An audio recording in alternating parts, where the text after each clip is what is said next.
देखो नेक्स्ट जो टॉपिक है हमारा वो है दोहरा रक्त परिसंचरण।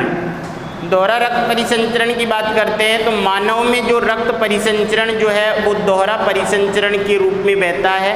ये दोहरा परिसंचरण तंत्र पाया जाता है। तो मानव में रुधिर का दोहरा परिसंचरण पाया जाता है। दोहरा परिसंचरण का मतलब क्या होगा कि रुधिर अपने एक चक्र में, दोहरा परिसंचरण की बात करते हैं तो यहाँ पर अगर बात करेंगे तो रुधिर जो है, रुधिर अपने एक चक्र में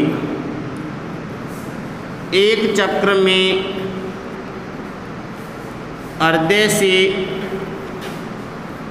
2 बार गुजरता है।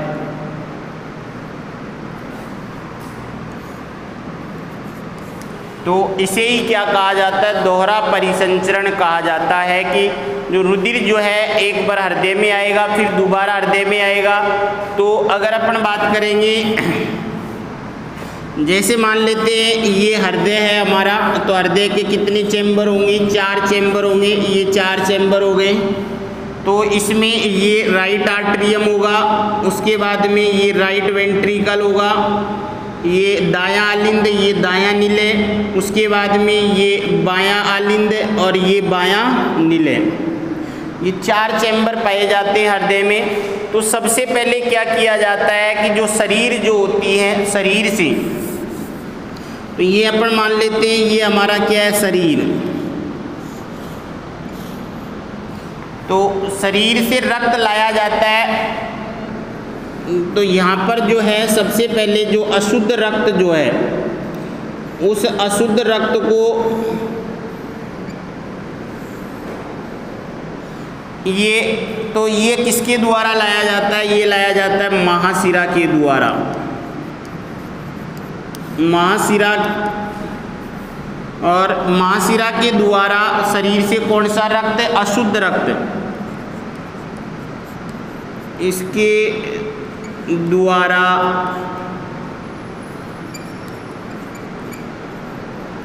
अशुद्ध रक्त शरीर के विभिन्न भागों से किस में लाया जाएगा, दाएं आलिंद में या राइट आर्टरियम में लाया जाता है। तो अशुद्ध रक्त जो है उसको निम्न महाशिरा और उच्च महाशिरा के द्वारा कहाँ लाया जाता है, कहाँ लाकर इकट्ठा किया जाता है, दाएं आलिंद में लाकर इकट्ठा किया जाता है। उसके बाद में ये संपूर्ण रक्त जो है, ये कौन सा रक्त है, अशुद्ध रक्त। और ये अशुद्ध रक्त जो है यहाँ पर ये त्रिबलन कपाट के द्वारा कहाँ पहुँच जाएगा, दाएं निलय में पहुँच जाएगा, नहीं पहुँच जाएगा। और दाएं निलय की बात करते हैं, दाएं निलय से किसके द्वारा, यहाँ पर अगर अपन बात करेंगे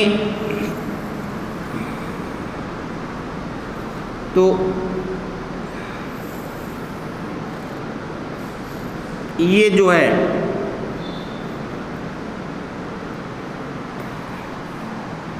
तो ये दाएं निलय से अगर अपन बात करते हैं ये है फुफ्फुस। तो यहाँ पर जो है ये फुफ्फुस में लाया जाता है। कहाँ से आ गया ये रक्त, सबसे पहले रक्त आया कहाँ से, इस तरीके से ये गया।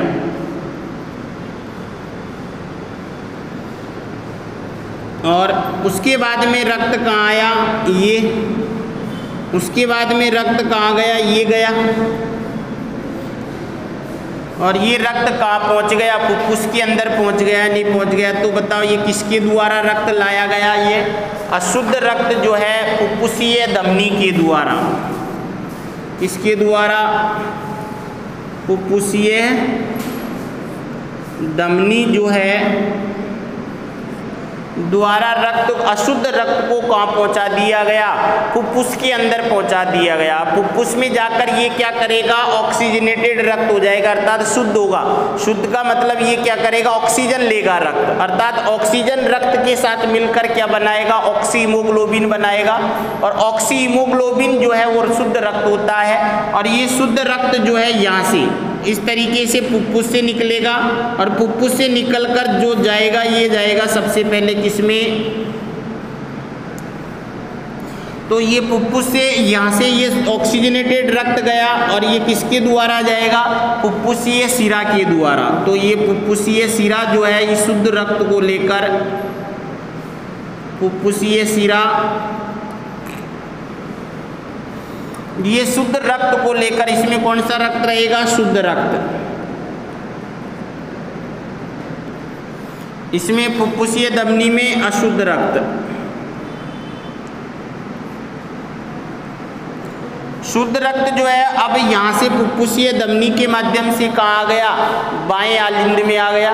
और बाएं आलिंद से रक्त जो है किसके द्वारा? द्विबलन कपाट के द्वारा कहाँ पहुँच जाएगा? ये अब बाएं नीले के अंदर पहुंच जाएगा। और बाएं नीले से रक्त जो है किसके द्वारा? यहाँ पर अगर अपन बात करते हैं, ये जो है ये महाधमनी, ये क्या कहलाएगी? महाधमनी। एरोटा जो है, इस एरोटा के द्वारा या महाधमनी के द्वारा शुद्ध रक्त जो है किससे? बाएं नीले से कहाँ पहुंच जाएगा? शरीर के अंदर पहुंच जाता है। तो रक्त कहाँ से चला? यहाँ से चला? नहीं चला। यहाँ से चलकर अशुद्ध रक्त कहाँ पहुँच गया? हृदय के अंदर पहुँचा।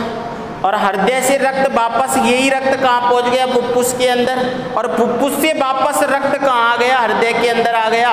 और हृदय से वापस शरीर में। तो इस तरीके से हृदय से, शरीर से एक बार रक्त को घूमा, घूम के वापस शरीर में आने में हृदय से कितनी बार गुजर रहा है? 2 बार गुजर रहा है। अर्थात एक बार तो अशुद्ध रक्त हृदय में आता है, और उसी चक्र में दोबारा शुद्ध रक्त हृदय में आता है। तो हृदय से एक रक्त रुधिर अपने एक चक्र में, तो अपन ने लिखा है कि रुधिर अपने एक चक्र जो है, एक चक्र में हृदय से कितनी बार गुजरता है? 2 बार गुजरता है। और इसीलिए इसको क्या कहा जाता है? दोहरा परिसंचरण कहा जाता है। अभी दोहरा परिसंचरण कह दिया अपन ने, तो दोहरा परिसंचरण में शरीर से रक्त निकला, शरीर से निकलकर हृदय में आया, हृदय से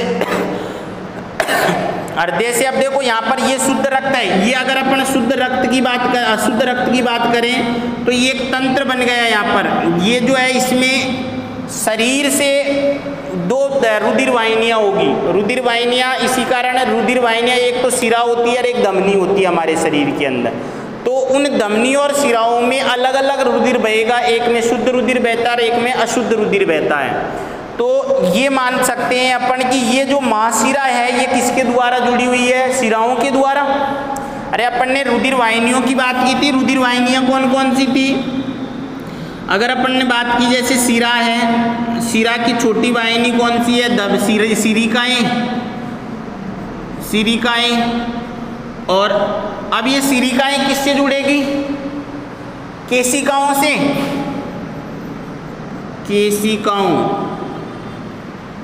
और केशिकाओं से, तो इन केशिकाओं से कौन जुड़ा रहेगा? धमनिकाएं। और धमनिकाओं की बड़ी शाखाएं क्या कहलाएगी? धमनी कहलाएगी नहीं कहलाएगी? तो रक्त कहाँ से आया? शुद्ध रक्त धमनियों के माध्यम से आया, नहीं आया? अपन बात करें अगर ये शुद्ध रक्त किसके द्वारा आया? महाधमनी के द्वारा। तो ये महाधमनी है। महाधमनी आगे जाकर किस में बट गई? धमनिकाओं में, छोटी शाखाओं में बट गई। और छोटी शाखा किसके साथ जुड़ी है? केशिकाओं के। तो ऊतक और कोशिकाओं में क्या फैली हुई है? केशिकाएं। तो इन केशिकाओं के द्वारा ही जो शुद्ध रक्त में जो ऑक्सीजन होती है वो कहाँ पहुँचती है? ऊतकों में पहुँचती है। और इन्हीं केशिकाओं के द्वारा ही कार्बन डाइऑक्साइड कहाँ आती है? रक्त में आती है। तो यहाँ पर आदान प्रदान होगा। तो इस जगह जाके शुद्ध और अशुद्ध रुधिर जो है अलग अलग होंगे। तो ऑक्सीजन अंदर चली जाएगी और कार्बन डाइऑक्साइड रक्त में वापस आ जाएगी। अब यहाँ से अशुद्ध रक्त कहाँ आ जाएगा? सिरिकाओं में। सिरिकाओं से सिराओं में, सिराओं से कहाँ पहुँच जाएगा, हृदय में। तो ये एक अलग तंत्र बन रहा है, नहीं बन रहा। और इसी तंत्र के द्वारा अर्थात मानव के अंदर जो दोहरा परिसंचरण तंत्र पाया जाता है, उस दोहरे परिसंचरण के द्वारा जो शुद्ध रुधिर और अशुद्ध रुधिर को क्या किया जाता है, अलग रखा जाता है। क्योंकि यहाँ मिल नहीं रहा कहीं भी शुद्ध और अशुद्ध रुधिर।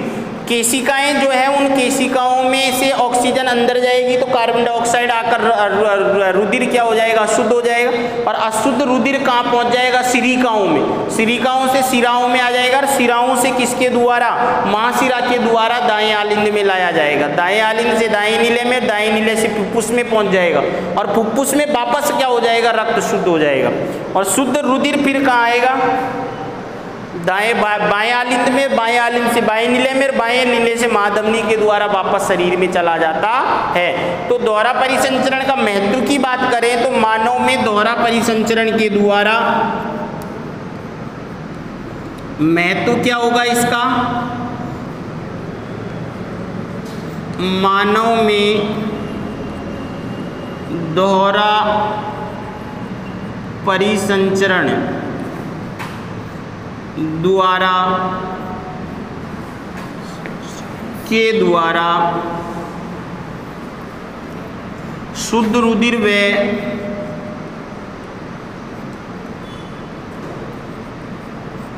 व अशुद्ध रुधिर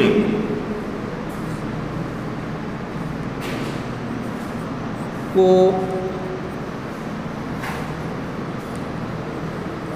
अलग अलग रखा जाता है।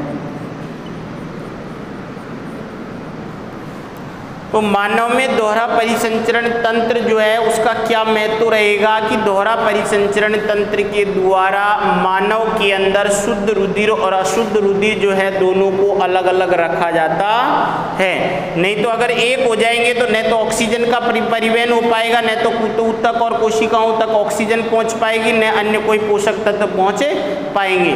तो शुद्ध रुधिर के द्वारा सबसे पहले ऑक्सीजन को कोशिकाओं से ले जाया जाता है और उसके बाद में वहां से कार्बन डाइऑक्साइड को लेकर फेफड़ों में लाया जाता है। इस तरीके से गैसों का आदान प्रदान आसानी से हो जाता है। तो मानव में दोहरा परिसंचरण तंत्र का मुख्य महत्व क्या हो जाएगा कि दोहरा परिसंचरण तंत्र के द्वारा शुद्ध रुधिर और अशुद्ध रुधिर को क्या रखा जाता है, अलग अलग रखा जाता है। और दोहरा परिसंचरण तंत्र क्या है कि शरीर से अगर बात करते हैं या दायां आलिंद में सबसे पहले रक्त कहाँ से आता है, शरीर से।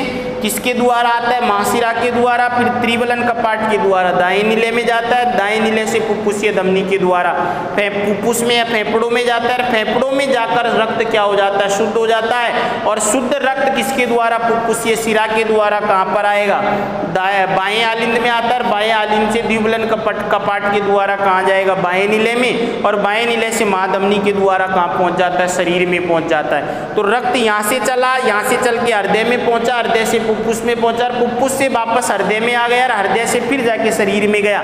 तो हृदय रक्त एक चक्र में हृदय में आया, फिर जाके हृदय में आया और फिर शरीर में। अर्थात रुधिर अपने एक चक्र में हृदय से कितनी बार गुजर रहा है, 2 बार गुजर रहा है। इसीलिए इसे क्या कहा जाता है, दोहरा परिसंचरण कहा जाता है। और ये होता क्यों है, क्योंकि दोहरा परिसंचरण तंत्र के द्वारा मानव में शुद्ध रक्त और अशुद्ध रक्त को क्या रखा जाता है, अलग अलग रखा जाता है। क्लियर। तो ये हो गया हमारा दोहरा परिसंचरण।